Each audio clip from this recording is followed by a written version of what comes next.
Exercise 7 मैं start कर रहा हूँ इस वीडियो में।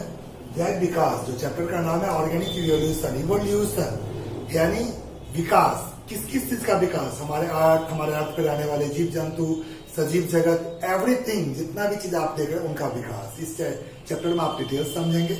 विकास का मतलब होता है परिवर्तन, लगातार परिवर्तन। एक ऐसी प्रक्रिया इसमें लगातार परिवर्तन होते रहता है और परिवर्तन के फलस्वरूप जटिलताएं, अनुकूलताओं की क्रियात्मक क्षमताओं की वृद्धि होती है। सिंपल सा कह सकते हैं, विकास एक ऐसी प्रक्रिया है जिसमें सतत लगातार परिवर्तन होती रहती है और अनुकूलन, क्रियात्मक क्षमता, इस तरह की वृद्धि होती रहती है। इसी प्रक्रिया को कहते हैं विकास। सिंपल सा कहते हैं जीव विज्ञान की वह शाखा जिसके अंतर्गत वंश या वंश से संबंधित या विकासीय गतिक्रम का अध्ययन किया जाता है, उसे जैव विकास जीव विज्ञान कहते हैं, इवोल्यूशनरी बायोलॉजी कहते हैं। ऐसा नाम दिया गया या विकासीय जीव विज्ञान कहा जाता है। ऐसे आपका तो इवोल्यूशन यानी विकास का जो वर्ड, विकास वर्ड जो दिया गया था, वह एक साहब के द्वारा हर्बर्ट स्पेंसर, एक वैज्ञानिक थे जिनका नाम था हर्बर्ट स्पेंसर। इन्होंने इवोल्यूशन शब्द को ओरिजिनेट किया था। हर्बर्ट स्पेंसर के द्वारा इवोल्यूशन शब्द दिया गया था। विकास के बारे में कहा जाता है कि हमारी धरती पर हर तरह की चीजों को जो विकास हुआ, एक ही बार नहीं हुआ, क्रम से हुआ, इसलिए उसको क्रमिक विकास यानी उसको आप चेन में कहते हो, सीक्वेंस में आप कहते हो विकास होता है। दूसरी चीज आप कह सकते हो, खास करके जैव विकास के अंतर्गत एक हाइपोथेसिस एक आगे चल के आप पढ़ेंगे, अभी मैं बताता हूँ, big bang hypothesis. Big bang hypothesis, इसमें खासकर कहा जाता है बिग बैंग हाइपोथेसिस में एक साहब लेमेत्री थे, गैमो,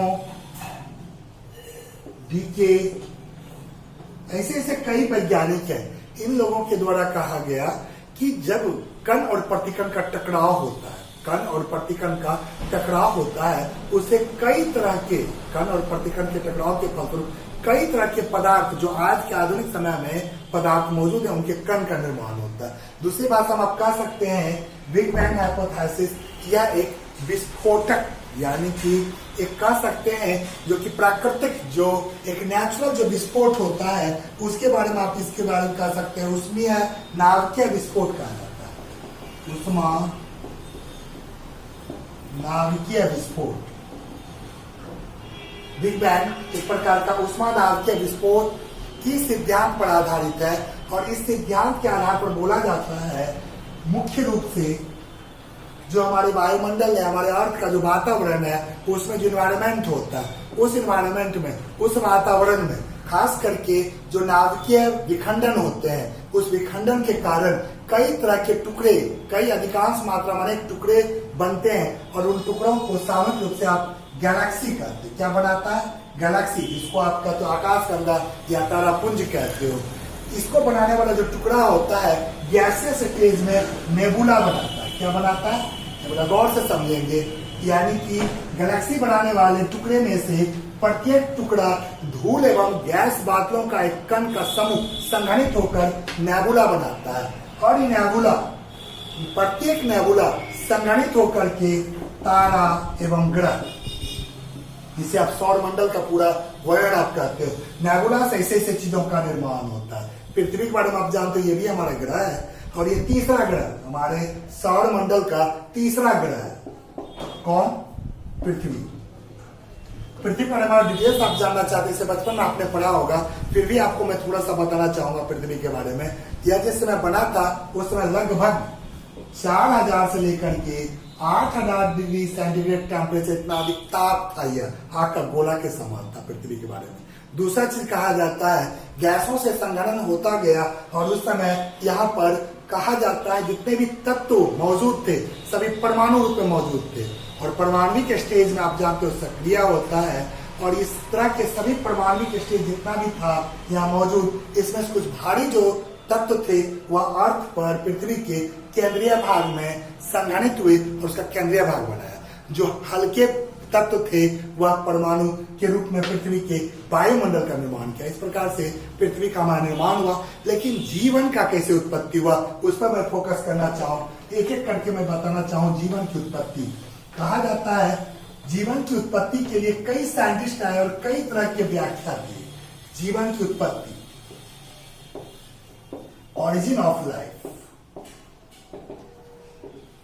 ऑरिजिन ऑफ लाइफ। जीवन की उत्पत्ति के बारे में आप कह सकते हैं लगभग 400 करोड़ वर्ष पूर्व कहा जाता। कहीं कहीं किताब में लिखा होगा 4 बिलियन, कहीं कहीं लिखा होगा 400 या 4000 बिलियन, ऐसा लिखा होगा। 400 करोड़ वर्ष पूर्व कहा था पृथ्वी पर जीवन की उत्पत्ति हुई, जिसके अंतर्गत आपको कई तरह की चीजों को व्याख्या किया जाता है। निर्जीव, आज के डेट में आप सिंपल सा कह सकते हैं जीवन निर्जीव अणुओं के विशिष्ट सुव्यवस्थित संगम से का प्रतिफल है जीवन। दूसरा चीज कह सकते हैं जीवन विशेष एक विशेष शक्ति का नाम आता है पॉलीन्यूक्लियोटाइड, इसको विशेष चैप्टर में आपने पढ़ा। जीवन विशेष पॉलीन्यूक्लियोटाइड और प्रोटीन, इन दोनों के सुनिश्चित संयोग से हमारा जीवन की उत्पत्ति हुई है। कई तरह के हाइपोथेसिस है, परिकल्पना है, सबको 2 भाग में बांटकर मैं बताना चाहता हूं। कुछ पुराने जमाने में कई साइंटिस्ट आए, उन्होंने अपना वक्तव्य दिया, लेकिन उन सब का जितना भी था सिद्धांत, परिकल्पना, सब निराधार बाद में साबित हुआ, लेकिन फिर भी उसकी जानकारी होनी चाहिए। तो सभी तरह के जीवन की उत्पत्ति सिद्धांत को 2 भागों में बांटा गया।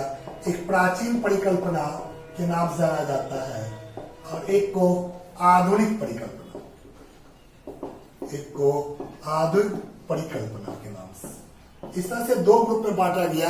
एक एक करके मैं बताऊं। पहले ओन हाइपोथेसिस, पहले इसका चर्चा करूं।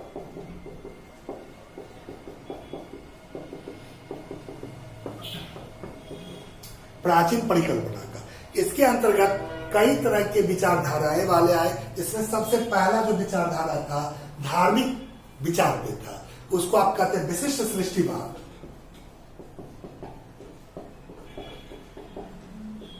या इसी को कहते हैं धार्मिक परिकल्पना।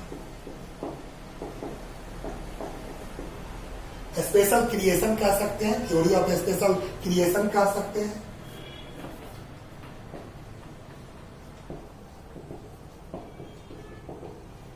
या इसी को आप कह सकते हैं रिलीजियस हाइपोथेसिस।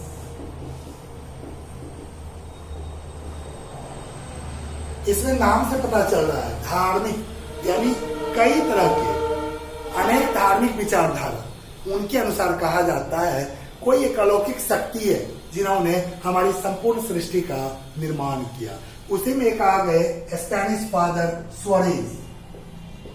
ये स्पेनिश फादर थे, चर्च में रहते थे। इन्होंने ऐसा कह दिया और वह चीज मानने लायक नहीं है, वैज्ञानिक उस पर कोई भी तर्क उस पर साबित नहीं होता। तो इन्होंने क्या कहा वो सुनिए।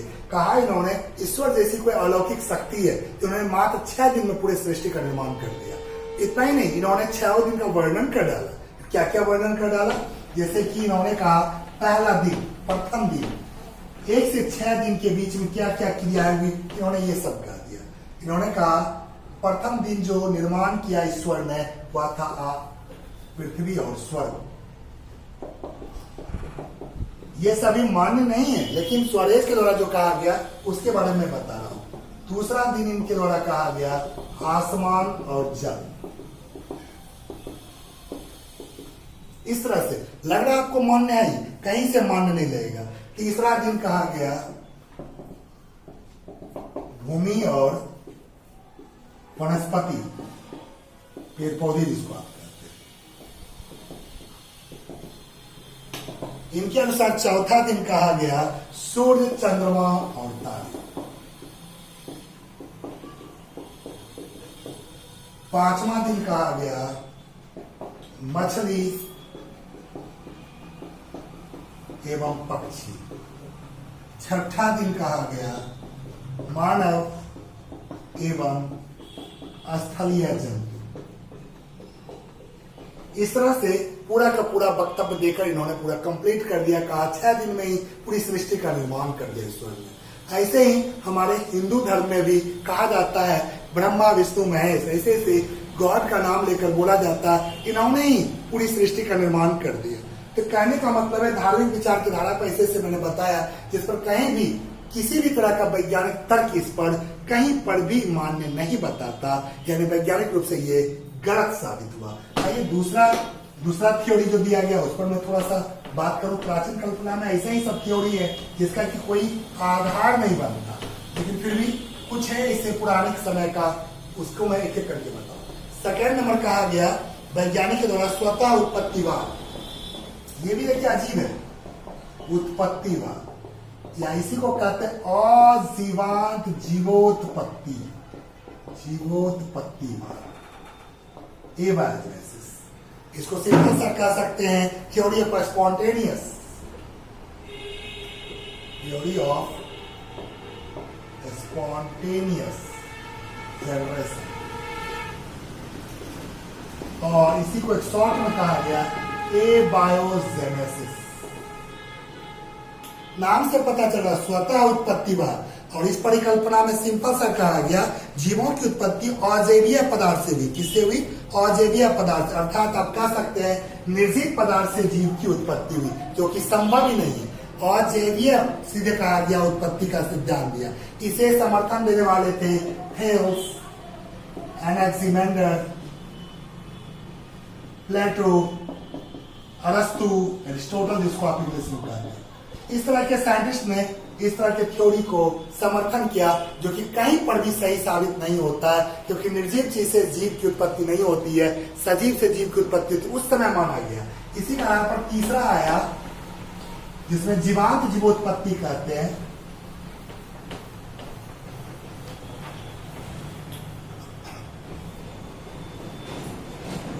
जीवांत जीवोत्पत्ति, इसको आप कहते हो थ्योरी ऑफ बायोजेनेसिस, उल्टा।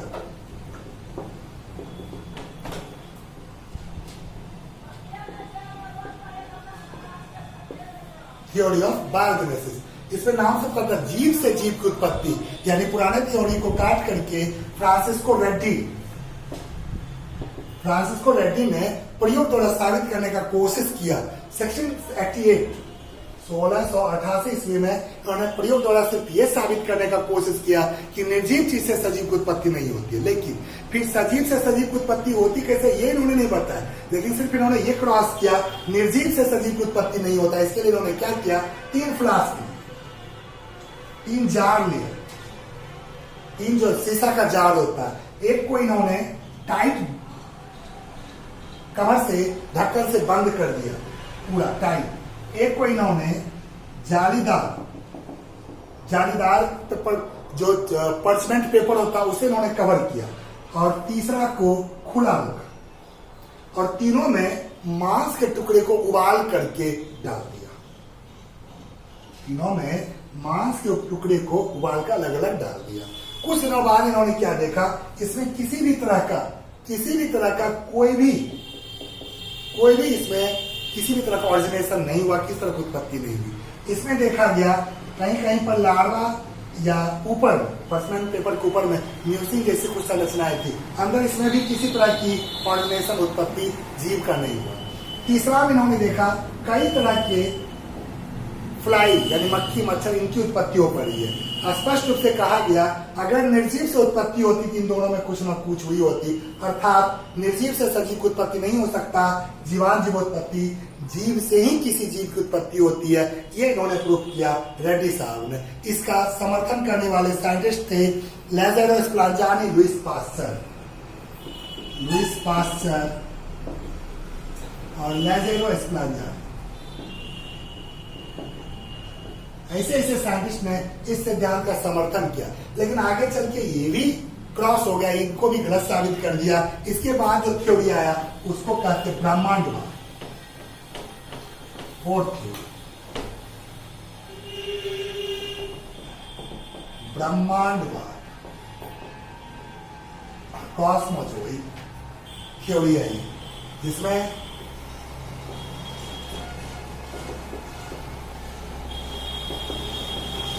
नाम ब्रह्मांड यानी पृथ्वी पर उत्पत्ति ना हो करके किसी अन्य ग्रह पर जीवन उत्पत्ति व जीवन की उत्पत्ति हुई, और वहां से किसी साधारण कण के रूप में उल्का पिंड के माध्यम से पृथ्वी पर आया, ऐसा कहा गया इस थ्योरी में। किसमें? ब्रह्मांडवाद में। और इसका समर्थन करने वाले थे आर्हेनियस साहब। इसका समर्थन करने वाले थे आर्यनियस साहब, रिक्टर साहब, बॉन्डी साहब, ऐसे ऐसे साइंटिस्ट थे जिन्होंने इस थ्योरी का पहले ऐसे ऐसे साइंटिस्ट ने इस थ्योरी का समर्थन किया जिसमें कहा गया पृथ्वी पर तो जीवन की उत्पत्ति हुई नहीं है, तो हुई कहाँ है? पृथ्वी को छोड़कर किसी अन्य ग्रह पर हुई, फिर वहां से आया कैसे? तो अन्य ग्रह से कोई साधारण कण या बीजाणु, जिसको आज के डेट में कहा हुआ, उस समय कहा था कॉस्मोजोआ, ऐसा नाम दिया गया बीजाणु को, वह बीजाणु या वह साधारण कण उल्का पिंड के माध्यम से अर्थ पर आया और फिर अर्थ पर जीवन की उत्पत्ति हुई, ऐसा कहा गया इसमें, जो कि कहीं से भी यह सत्य साबित नहीं होता दिखाई दिया। फिर आया 5वां नंबर प्रलयवाद। प्रलयवाद खासकर इसमें कहा जाता है थ्योरी ऑफ कैटास्ट्रोफिज्म।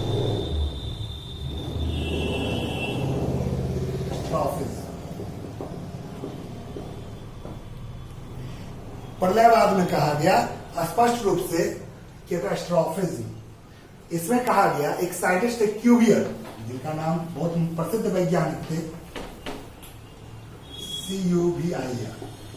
इन्होंने क्या कहा, हमारे अर्थ पर समय समय पर कई तरह के प्रलय आपदाएं आती रहती है और प्रलय के फलस्वरूप जो पहले के जीव जंतु हैं उनका पूरा विनाश हो जाता है, नष्ट हो जाते हैं। लेकिन कहा जाता है वही विनाश जो जीव जंतु हैं उनसे जो अकार्बनिक पदार्थ हैं या कार्बनिक पदार्थ, उनका आकस्मिक संयोजन होता है, फिर वह जटिल कार्बनिक पदार्थ के रूप में निर्माण करते हैं और जीवन की उत्पत्ति होती है। इसी को कहा गया प्रलयवाद।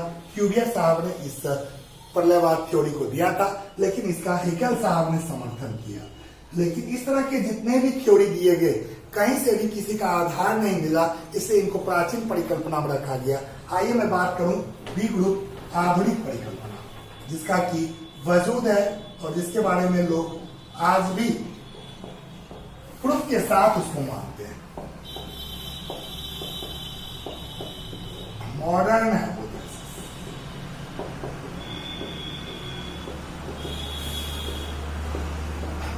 आधुनिक विचारधारा। खासकर आधुनिक विचारधारा में कहा गया कि जीवन की उत्पत्ति रासायनिक पदार्थों के विशेष संयोजन से हुई है। किससे हुई है? रासायनिक पदार्थ के विशेष संयोजन से। इस पर दो साइंटिस्ट हैं, एक है ऑपेरिन और इन्हीं के साथ हार्लेव। ये दो साइंटिस्ट का परिकल्पना हाइपोथेसिस ऑफ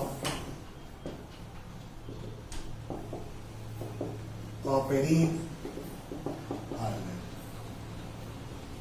इन दोनों का हाइपोथेसिस दिया गया और इन दोनों ने स्पष्ट रूप से कहा कि अपनी सिद्धांत को एक किताब में इन्होंने सजाया ऑपेरिन साहब, ऑरिजिन ऑफ लाइफ। एक बुक इन्होंने लिखा जीवन की उत्पत्ति, उसमें अपने परिकल्पना को साबित करके उन्होंने बताया। क्या बताया उसके बारे में बताऊं। जीवन की उत्पत्ति की संपूर्ण प्रक्रिया को अगर देखा जाए तो 3 भागों में बांट के आप देख सकते हैं पूरा परिकल्पना को कैसे संयोजा गया। रासायनिक परिवर्तन कारण जीवन की उत्पत्ति हुई है, ये पूरा दर्शाया गया है। इनको 3 हिस्सा में, पहले आदि पृथ्वी जिसको कहते हैं प्रिमिटिव अर्थ,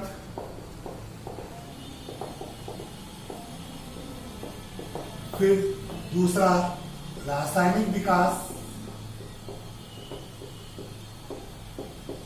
केमिकल इवोल्यूशन, सबको एक एक करके डिटेल्स बताना चाहूंगा। और तीसरा जैव विकास जिसको कहते हैं ऑर्गेनिक इवोल्यूशन। इस तरह से 3 कैटेगरी में बांट के बताऊं। सबसे पहले आदि पृथ्वी, जिसमें पृथ्वी पर का थोड़ा सा फोकस भी मैंने पहले किया था। पृथ्वी के बारे में आप सिंपल सा कह सकते हैं तीसरा ग्रह के रूप में जाना जाता है और लगभग कहा जाता है 4000 से 5000 बिलियन या 400 से 500 करोड़ वर्ष पूर्व इसका पृथ्वी का हमारे धरती पर हमारे पृथ्वी का जो उत्पत्ति हुआ या उसकी आयु पूछा जाए, आप 400 से 500 वर्ष पूर्व कह सकते, करोड़ वर्ष पूर्व कह सकते, या 4000 से 5000 बिलियन वर्ष पूर्व कह सकते हैं। पृथ्वी के बारे में कहा जाता है यह आग का तपता हुआ गोला था, लेकिन आगे पृथ्वी दिया गया, प्रिमिटिव अर्थ के बारे में दिया गया। इसके बारे में सिंपल सा कह सकते हैं इस समय जो गैसियस स्टेज थे, कार्बन, हाइड्रोजन, जितने भी थे, नाइट्रोजन, फास्फोरस, जो भी थे, ये सभी परमाणु के रूप में सक्रिय थे लेकिन प्रारंभिक वातावरण में कहा जाता है इसका अभाव था, इसका मुक्त ऑक्सीजन का, फ्री ऑक्सीजन, इसका अभाव होने के कारण पृथ्वी का जो प्रारंभिक वातावरण था अपचायक था, रिड्यूसिंग वातावरण इस तरह का था, क्योंकि ऑक्सीजन मुक्त अवस्था में नहीं था, किसी से जुड़ा हुआ था वाटर के रूप में, वाटर ड्रॉपलेट के रूप में, लेकिन मुक्त अवस्था में नहीं था, जिसकी वजह से देखा था हाइड्रोजन सक्रिय था। और हाइड्रोजन सक्रिय होने के कारण यह अलग अलग रूप में सभी चीजों से जुड़कर नई नई संरचनाएं बनाए। लेकिन मैं यहाँ पे बताना चाहूंगा प्रिमिटिव पार्ट में जो भी तत्व था उसमें से भारी तत्व पृथ्वी का केंद्रीय भाग बनाया, हल्का तत्व वायुमंडल का रूप लिया। पृथ्वी की सतह वायुमंडलीय लेयर 4 भाग में बटा हुआ देखेंगे आप, troposphere, stratosphere, mesosphere, thermosphere. Troposphere जिसको कहा जाता है हमारे अर्थ जो हम जीते हैं 10 किलोमीटर रेंज होता है अर्थ की सतह से, उसके ऊपर 50 किलोमीटर, अर्थ की सतह से 50 किलोमीटर रेंज तक स्ट्रेटोस्फेयर होता है। उसके ऊपर आप कहते हैं मेसोस्फेयर 80-85 किलोमीटर रेंज तक, उसके ऊपर 90 किलोमीटर तक आप देखते हो उसको थर्मोस्फेयर कहते हैं। इस तरह से वायुमंडलीय रीजन को आप बांट सकते हो, वातावरण को, एटमॉस्फेयर को। इसके साथ साथ अर्थ के बारे में ये भी कहा जाता है जैसे जैसे ठंडी होती गई वायुमंडल का जलवाष्प ठंडा होकर जल में परिवर्तित होने लगा, और जल में जब परिवर्तित होने लगा तो 70% जल और 30% लैंड यानी भूमि का निर्माण हुआ। इस प्रकार से हमारे प्रिमिटिव अर्थ का निर्माण हुआ। और यहाँ जैसे ही अर्थ का निर्माण हुआ वहां पर रासायनिक यानी जो परमाणु अणु ये सब बन रहे, रासायनिक विकास शुरू हो गया। क्या हुआ सेकेंड स्टेप में? Chemical evolution. इसको थोड़ा और बताऊं डिटेल से, इसको अलग अलग स्टेज में बांट के पढ़ते केमिकल इवोल्यूशन को। सबसे पहला स्टेज इसमें परमाणु अवस्था, जिसका भी चर्चा किया था, एटॉमिक फेज।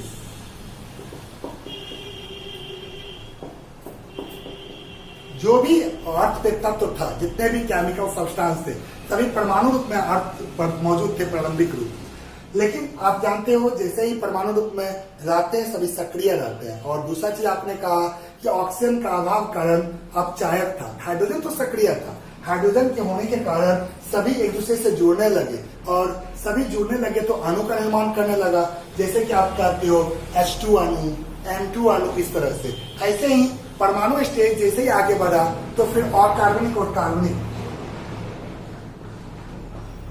अकार्बनिक एवं सरल कार्बनिक यौगिक का निर्माण, second stage, formation of inorganic and simple, इस तरह से बनना शुरू हुआ। ये कैसे बनना शुरू हुआ?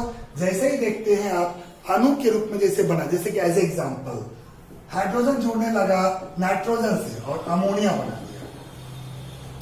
ऐसे ही जलवाष्प मौजूद था और हाइड्रोजन जब उसमें संघनित हुआ तो मीथेन बना दिया।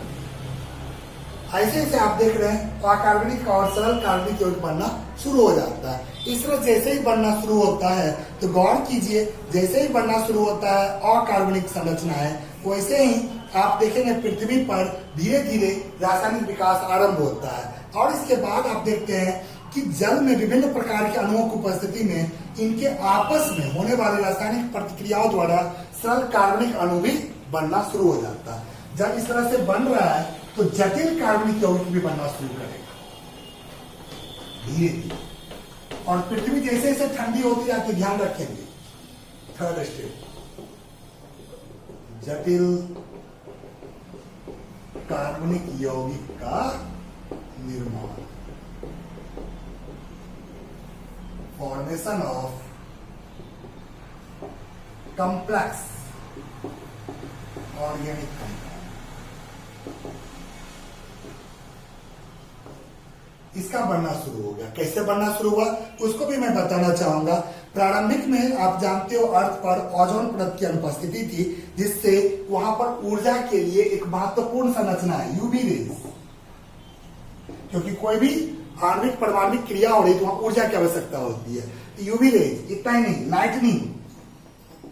लाइटनिंग, बिजली का चमकना, ज्वालामुखी का ब्लास्ट होना, वैल्केनो का ब्लास्ट होना, इन सब से जो ऊर्जा की प्राप्ति हो रही थी उसका इस्तेमाल हो रहा था रासायनिक क्रिया में, और इस तरह से अलग अलग जटिल कंपाउंड बनना शुरू हो गया। कैसे कैसे आप जानते हैं, जैसे जैसे पृथ्वी का ताप कमता गया, वाटर वेपर ड्रॉपलेट बनकर के जल का एक पूरा जलाशय बना दिया समुद्र के रूप में, और उस जल में ही, उस समुद्र के जल में ही उपस्थित जो थे परमाणु अणु, जो भी कार्बनिक और कार्बनिक, इनका संयोजन होना शुरू हुआ, और संयोजन होना शुरू हुआ तो संयोजन होते होते जटिल कार्बनिक यौगिक बनाया। मैं उसको बनाकर दिखाता हूँ, और इस तरह से इसे बना, फिर जीवन की उत्पत्ति हुई, जिसको मैं अभी दिखाऊंगा। यानी अर्थात आपसे कोई पूछे सर्वप्रथम जीवन की उत्पत्ति कहाँ हुई, तो जल में हुई, ये आप बोलेंगे। आइए मैं बनाकर दिखाता हूँ कुछ रिएक्शन कि कैसे कैसे अणु से परमाणु, परमाणु से जटिल कार्बनिक यौगिक का निर्माण हुआ। एक एक करके बताता हूं। देखिए CH4, याद रखिए, जिसको आप मीथेन पढ़ते हैं, CO2, H2O, जब इसका सम्मिश्रण हुआ, इसके सम्मिश्रण से शुगर, फैटी एसिड और ग्लिसरॉल, क्या क्या बना, शुगर, बस ये हम इसको फैटी एसिड कहते हैं, ग्लिसरॉल, जटिल कंपाउंड बनना शुरू हुआ। फिर देखिए क्या क्या हुआ, फिर मीथेन, अमोनिया, कार्बन डाइऑक्साइड, ये सब का जो सम्मिश्रण हुआ, इसके साथ साथ जल का भी, तो फिर बहुत ही आवश्यक चीज एमिनो एसिड का बनना शुरू हो गया। देखते जाएंगे आप धीरे धीरे। फिर देखिए किस तरह से फिर और भी कंपाउंड बना, methane, ammonia, CO2, H2, N2, H2, जब ये सब बना तो नाइट्रोजन क्षार, कौन कौन, प्यूरिन और पाइरीमिडीन, अगर याद हो, ये सब बनना शुरू हो गया। ऐसे ऐसे जब कंपाउंड बनना शुरू हुआ तो ये फिर जटिलताएं में आए, जैसे शुगर से डाइसैकेराइड्स, पॉलीसैकेराइड्स से बनना शुरू हो गया, एमिनो एसिड के कॉम्बिनेशन से प्रोटीन बनना शुरू हो गया, प्यूरिन, पाइरीमिडीन और ये शुगर, फॉस्फेट, ये सब के मिलने से न्यूक्लिक अम्ल बनना शुरू हुआ, और न्यूक्लिक अम्ल बन गया, जैविक संरचना बन गया। इस प्रकार से जीवन का आरंभ हो गया। इस तरह से आपने देखा रासायनिक विकास। नेक्स्ट वीडियो में जैव विकास का चर्चा करूंगा, ऑर्गेनिक इवोल्यूशन। उससे पहले मैं बताना चाहूंगा इस विकास पर कौन साइंटिस्ट एक्सपेरिमेंट करके बताया, यूरी और मिलर का प्रयोग पिछले वीडियो में बताऊंगा।